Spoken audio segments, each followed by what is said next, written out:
Building wealth is often a slow process, especially at the beginning when you have little or no money to invest. And to be honest with you, I think that's where a lot of people get tripped up and never actually get on the process to building wealth. Because we live in a culture, in a society, especially here in the US, where if it takes longer than 12 months to achieve a goal, it's just not worth it. But what if we changed our mindset on how we look at our goals? So instead of looking at it as a sprint to the finish line, we can start looking at it as a marathon to the finish line. Well, in today's video, I'm going to be going over 7 financial habits that you should implement to help you get on the path to hitting your financial goals. One thing that I can guarantee is that if you implement these financial habits, you will be better off 1 year from now than you are today. Habit number 1 is tracking our spending.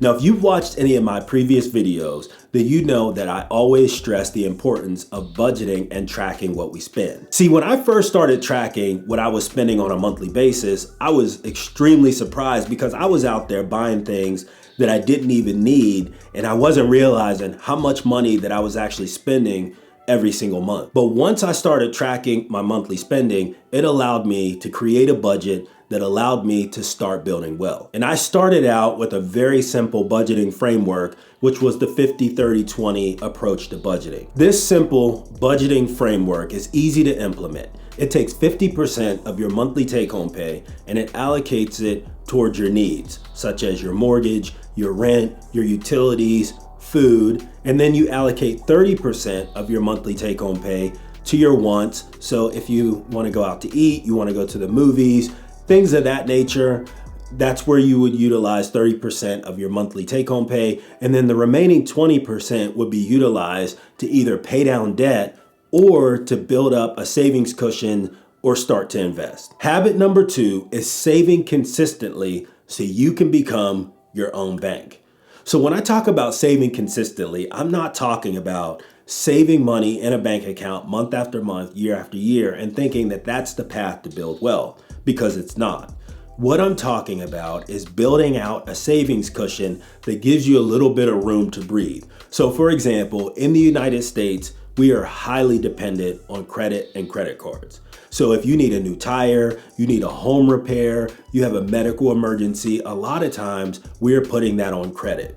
And once you start using credit, it puts you in a position that is extremely hard to get out of. Now, I've previously talked about how I got into credit card debt in my 20s and how extremely difficult that was for me to get out of. And one of the things that I learned throughout that process is that you should always have a small cash reserve on hand that will allow you to be able to buy the things and pay for the things that you need instead of using a credit card. And once you realize that you no longer have to rely on credit cards to pay for the things that you need or pay for those emergencies that may pop up, then you understand like, hey, I've got money that I can now save and put towards a down payment on a house. I have money right now that I can actually save to pay for that remodel that we've been wanting to do on the house, or to take that vacation that you've wanted to take over the last 5 years, right? It opens up so many new possibilities that were never there, or if you decide to do it, it would put you on that hamster wheel and it would be extremely hard for you to get off of, which is one of the ultimate reasons why you can't build wealth. Debt is the number 1 killer for your ability to build wealth. Habit number 3 is investing. See, many people never make it to this step because either A, they don't know how to invest, or B, they know someone that has either invested in the stock market or in real estate or in a business and things didn't work out and they ended up losing everything. But I can assure you that investing is the path to building long-term wealth. You cannot save your way to wealth, and you have to figure out ways to make your money work for you. If you're interested in investing, but you're not sure where to get started, check out this video right here where I go into detail on how I'm investing every single day and building out a portfolio right here on this channel. Now, in addition to investing in stocks or in real estate or into a business, we also have an opportunity to invest in a company-sponsored 401k. Now, over the past few weeks, I've seen tons of videos on social media and right here on YouTube where a lot of those people are saying that a 401k is a scam and it's a bad investment. Now, a 401k may not be the right choice for everyone, but I believe that for a majority of the people, a 401k could be a fantastic option for you to invest and build wealth over time. See, the approach that I take is that every investment opportunity that I have that's going to allow me to build wealth over time, I want to take advantage of those. And a 401k is no different. At a minimum, we should be investing at least up to the match in your 401k. And if you don't want to invest more in that particular account, I think that's fine. But at a minimum, we should be taking advantage up to the match. By using every available option that we have to invest in, we're able to diversify our investments across different asset classes that will allow us to build wealth over time. Habit number 4 is financial planning. At the end of every single year, I sit down and I do a complete audit of my entire financial portfolio. And I start making plans and setting goals for the next year. See, I have short-term goals, I have medium-term goals, and I have long-term goals that I expect to hit whenever I reach retirement age. So for my short-term and my medium-term goals, I set up calls with a financial advisor through my company's 401k because those are free. And I go through my financial situation and I rebalance my portfolio if needed to ensure that I'm still on track. Now, this is something that I highly advise everyone to do. If you have access to a financial advisor, especially through your company's 401k, you want to make sure that you utilize that. Whenever you're having those conversations with the financial advisor, you have to be leading those conversations. They're there to be your guardrails, but you have to be the one that's driving what your overall plan looks like. This is also a time that I evaluate the finances that we've set aside for my daughter who's going into high school next year and what that's going to look like for her after she graduates. One thing we are for certain not going to do is we're not going to allow our daughter to either go to college or go to a certification program and end up having some type of student loan debt whenever she's done. We want to set her up for success right out of the gate. So a lot of this planning is done at the end of the year. And then oftentimes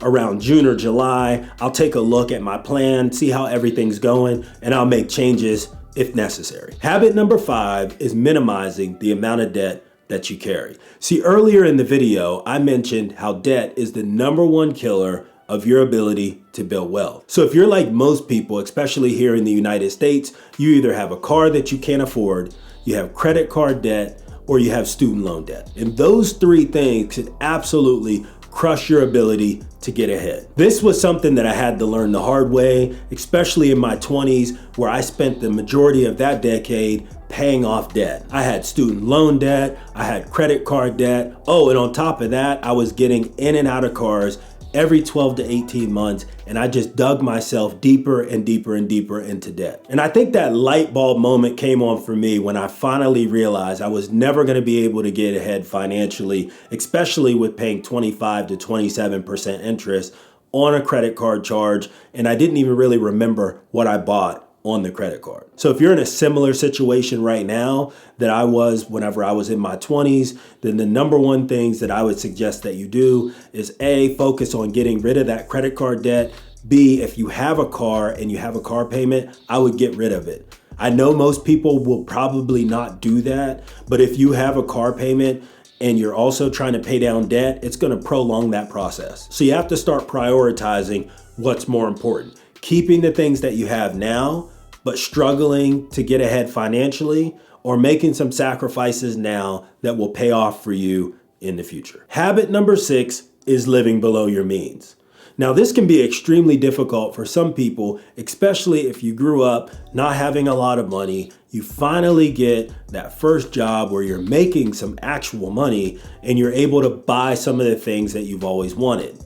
But trust me, it's a trap. It's a trap because lifestyle creep comes out of nowhere, and it's one of the main reasons that you end up in debt. We start living above our means. We start using credit cards to buy things that we don't even need, to impress people that we don't even like, and it's a never-ending cycle. Then you look up and you realize you're thousands of dollars in debt, and then you wonder why you can't get ahead. Now, I know it's difficult for some people to live below your means. It absolutely was when I started doing this about a decade ago. But that was the sacrifice that I was willing to make in order to not put myself in debt, to be able to buy a nicer house later on in life, where I was able to put enough money down to make the payment low enough to where I wouldn't be house poor, where my wife and I would be able to drive the cars that we want to drive, and more importantly, own those cars without having a car payment. See, again, I was willing to sacrifice in my 30s in order to get where I'm at today. One of the best things that you can do to ensure that you're continuously living below your means